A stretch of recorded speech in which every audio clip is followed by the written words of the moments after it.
Can you send me the clip? Oh, just the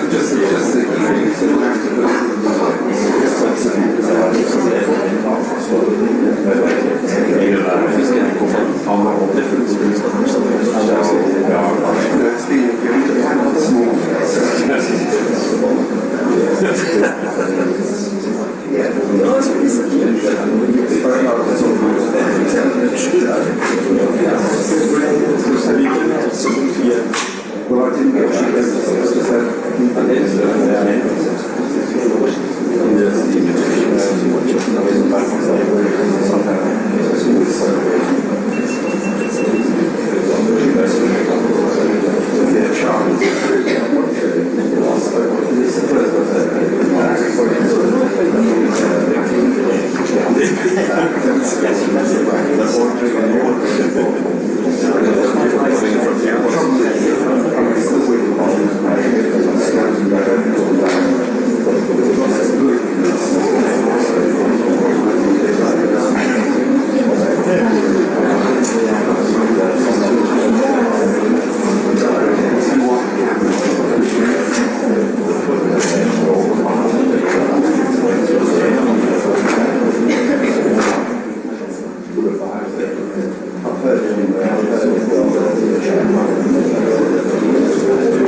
Good afternoon.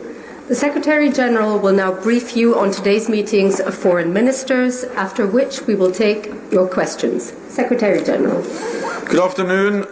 Today marks 70 years since NATO's founding. Since 1949, we have been the strongest and most successful alliance in history. This morning, we marked the anniversary at NATO headquarters, and in July, allies will celebrate this milestone at our summit in Washington. Earlier today, I shared a meeting of the NATO-Ukraine Council. Minister Kuleba updated allies on Ukraine's short and long-term needs and on the progress of its reforms. The situation on the battlefield remains serious. Ukraine needs more air defenses, more ammunition, and more aid. I welcome that allies continue to step up with major new announcements. In recent days, this includes nearly 600 million euros from Germany for the Czech-led artillery initiative, as well as 10,000 drones from the United Kingdom, more missiles and armored vehicles from France, and just yesterday, a new package of aid from Finland worth 188 million euros. But we need to do even more. And we need to put our support on an even firmer and more enduring basis. Yesterday, allies agreed to move forward with planning for a greater NATO role in coordinating necessary security assistance and training for Ukraine. This work will continue in the weeks ahead. Today, I also shared a meeting of foreign ministers with our Indo-Pacific partners, Japan, the Republic of Korea, Australia, and New Zealand, as well as the European Union. We discussed the global implications of Russia's war against Ukraine, including the support for Russia from China, North Korea, and Iran. As authoritarian powers increasingly align, NATO and its partners must stand united to defend a global order governed by law, not by force. We also discussed how to enhance our cooperation in responding to cyber and hybrid threats, as well as new technologies and defense industrial production. With that, I'm ready to take your questions. Thank you. We'll go to Andrew Gray from Reuters. Second row.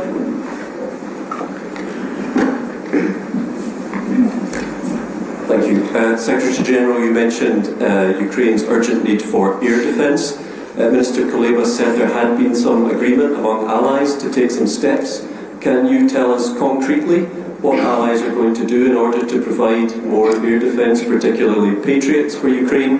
And has any tasking been given? Has any deadline been set? How quickly can they expect to see more units, and how many? Allies understand the urgency and therefore welcome also the announcements I just listed from several allies to provide more ammunition and more types of systems to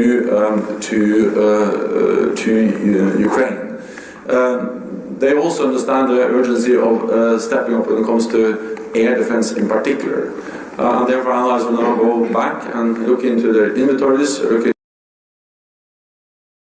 into more systems, in particular Patriots, but also, of course, ensure that the systems which are already there have the ammunition, but also the spare parts, so they can all function as they should. So this is partly a question of systems, batteries, but also very much a question of delivering the interceptors to the systems which are already there. And several allies promised that they should make a new effort to find what they can, or to look into what more they can deliver.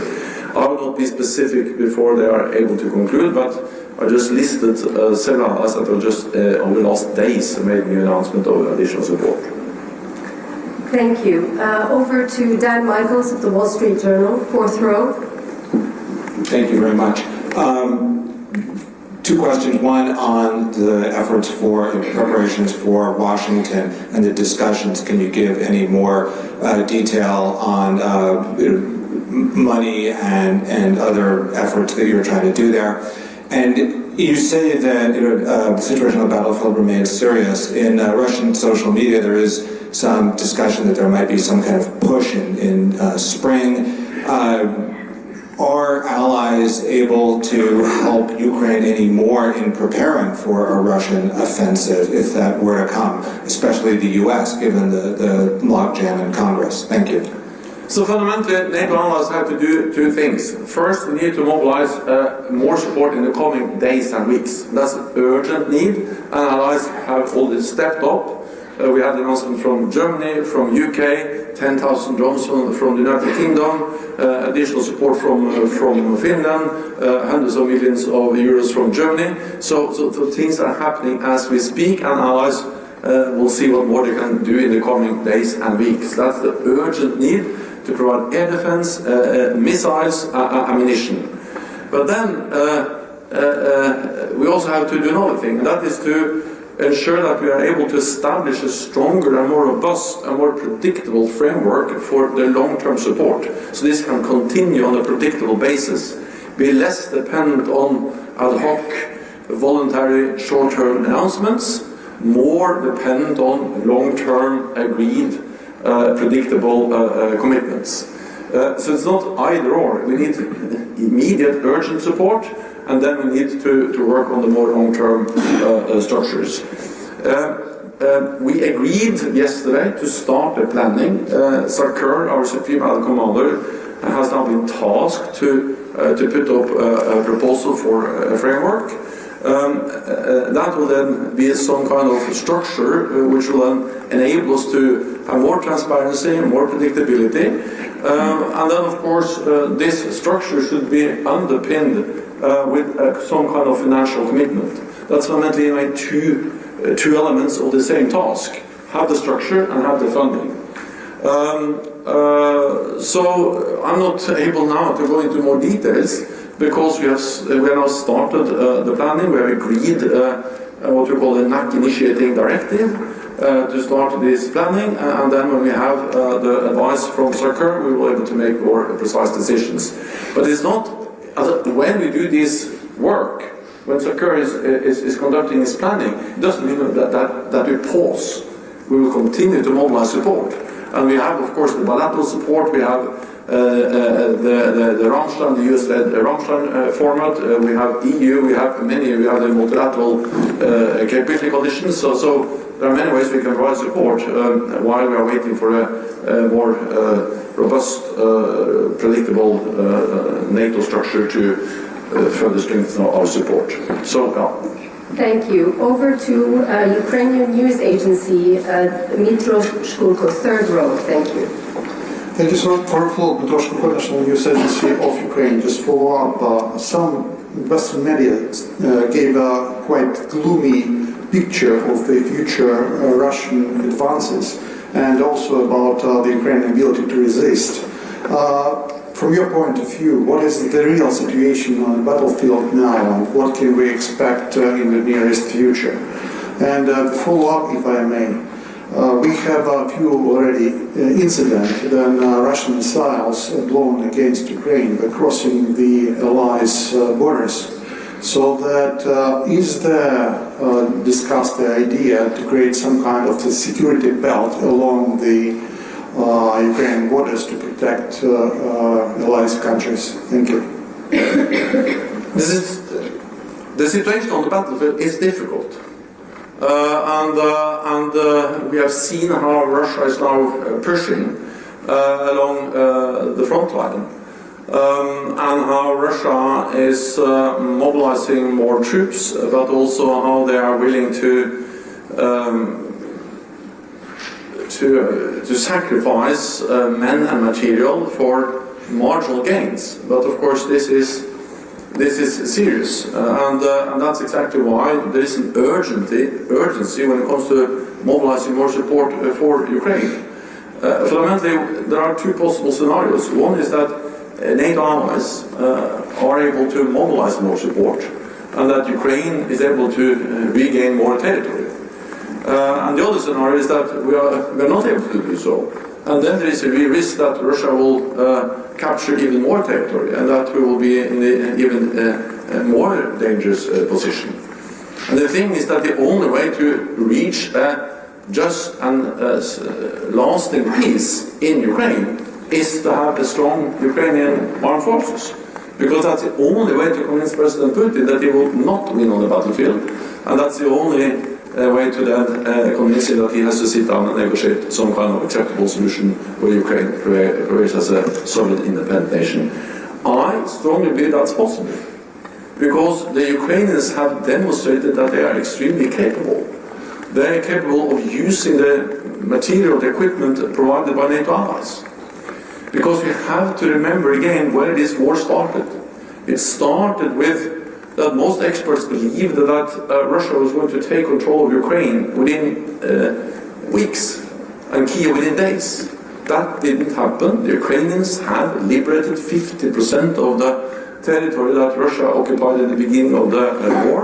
They have been able to have successful deep strikes against different military targets behind the Russian lines, and they have been able to actually open up a corridor in the Black Sea by sinking many of the Russian ships. These are significant military achievements made by the Ukrainian armed forces, supported by NATO allies with equipment and ammunition. So if NATO allies deliver what we should, then I'm absolutely confident that the Ukrainians will be able to make new gains, and that's the reason why we must deliver more, why allies need to dig deeper and provide more military support faster, and why we also need stronger and more robust structures for the long haul.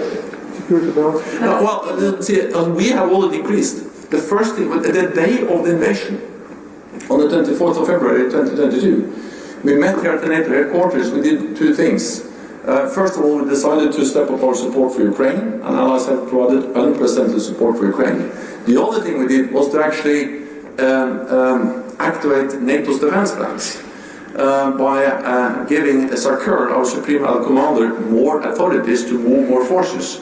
And since then, we have added more military presence, increased our military presence, especially in the eastern part of the alliance, with land forces, but also, of course, with more air forces, and with more what we call enhanced vigilance activities, meaning more surveillance and also more air policing. So we have all increased, we are vigilant, we are present, and of course we are there to protect NATO territory. Thank you. We'll take a question from Imedi TV. Ketiva. Thank you very much. Thank you very much, Ketima Kardava. Question about Georgia and resubmitted draft law in the Georgian parliament on transparency of foreign influence. Ruling party members and government representatives said that it's all about transparency and accountability to the public. Can you tell us more and explain it for us? Why the bill, according to which organizations should submit their financial reports annually, is a matter of concern in NATO? Thank you so much. I oppose any attempt by the Georgian government to reintroduce the draft legislation on foreign agents or foreign influence, because this will actually contradict the whole effort of strengthening the democratic institutions in Georgia. Georgia should work on reforms to move closer to NATO and to move closer to the European Union. And therefore also the European Union has been very clear on this. I visited Georgia, Tbilisi, just a few weeks ago, and of course one of my main messages was the importance of reforms, of strengthening democratic institutions. And the Georgian people also made it clear that they want a democratic, prosperous future within the European and Euro-Atlantic family. So any law that introduced this idea of foreign agent, that I'm also afraid will actually have impact for a lot of media outlets operating also internationally, but also then in Georgia, will undermine the whole idea of making Georgia a stronger democratic society. Thank you. We'll take a question from Yonhap News Agency, South Korea. Binna. Thank you, Binna from Yonhap News Agency. Secretary General, I have two questions. First one, can you share some more about what was discussed with the Indo-Pacific partners regarding the North Korea and Russia relationship? And secondly, the Ukrainian foreign minister today told journalists that he thinks that now it's time for South Korea to actually support Ukraine with lethal weapons. Do you agree with him? Thank you. We had a very good meeting with our Asia-Pacific partners, South Korea, Japan, New Zealand and Australia. Of course the background is that our security is interlinked. What happens in the Indo-Pacific matters for Europe, and what happens in Europe matters for the Indo-Pacific. The war in Ukraine demonstrates that very clearly, because we see how China is propping up the Russian war economy, delivering dual-capable equipment, which is also used in the Russian military industry.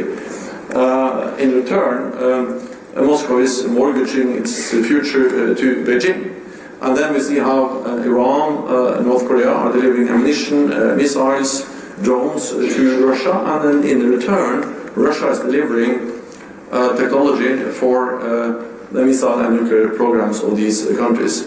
So the idea that we have sort of one kind of security in Europe and another security in Asia doesn't work. Our security is not regional, our security is global, and as also it has been stated from leaders in the region, what happens in Ukraine today can happen in South China Sea tomorrow.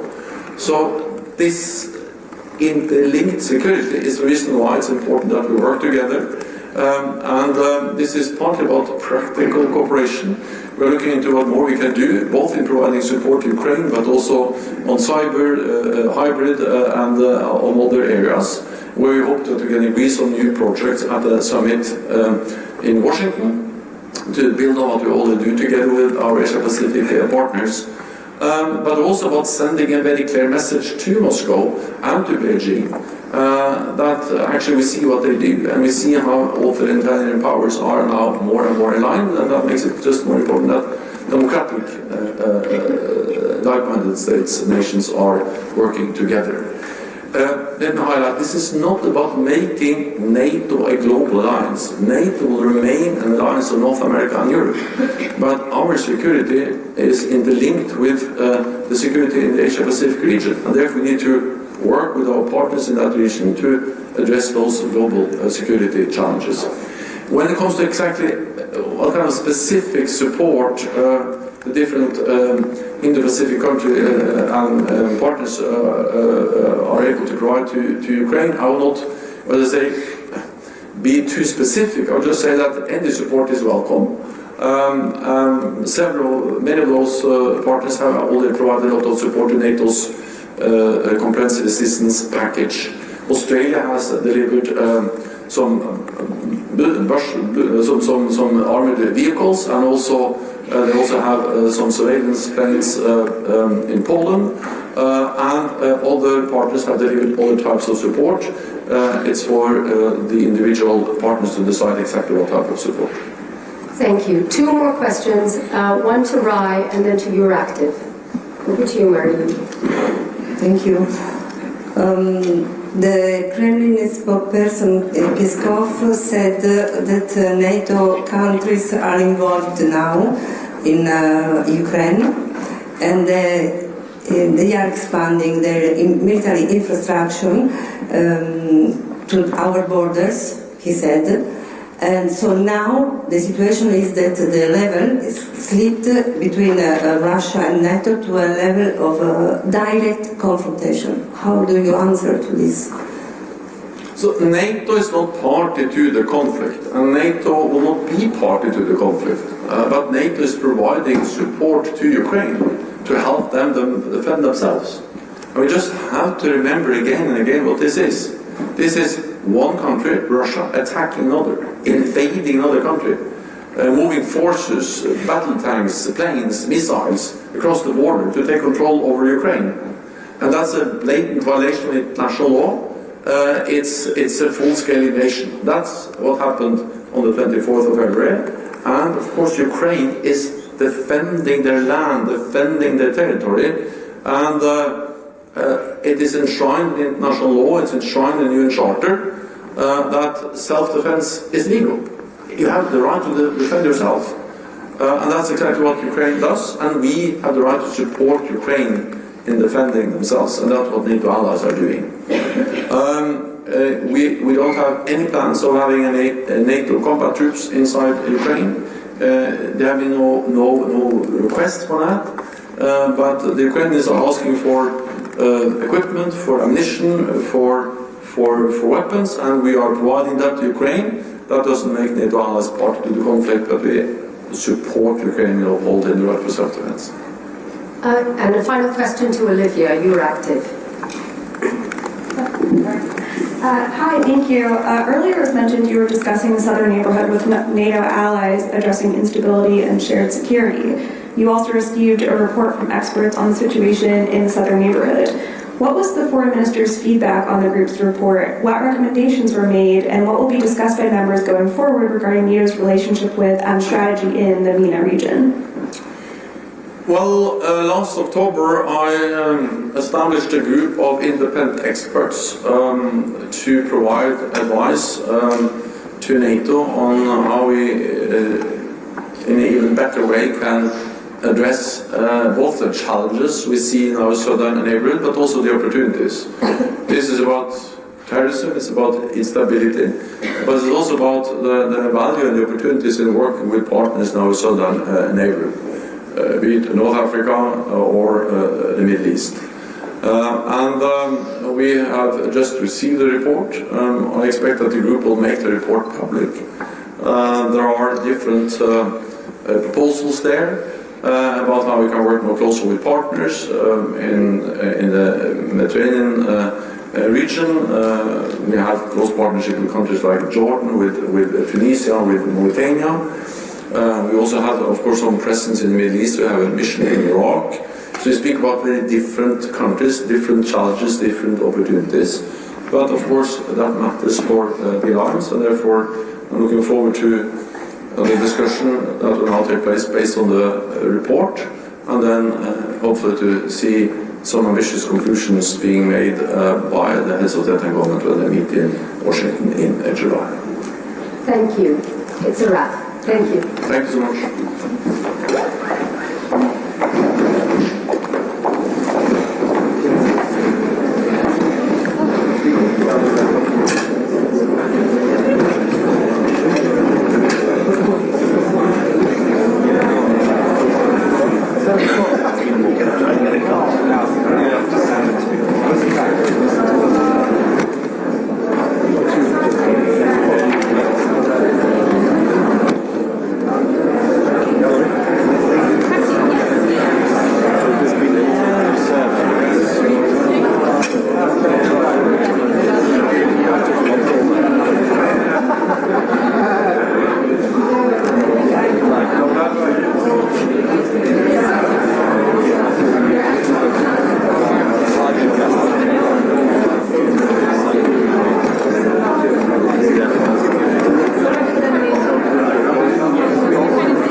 Audio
for the Reuters live service.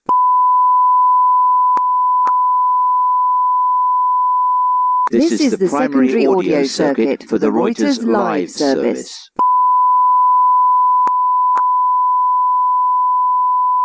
This is the primary audio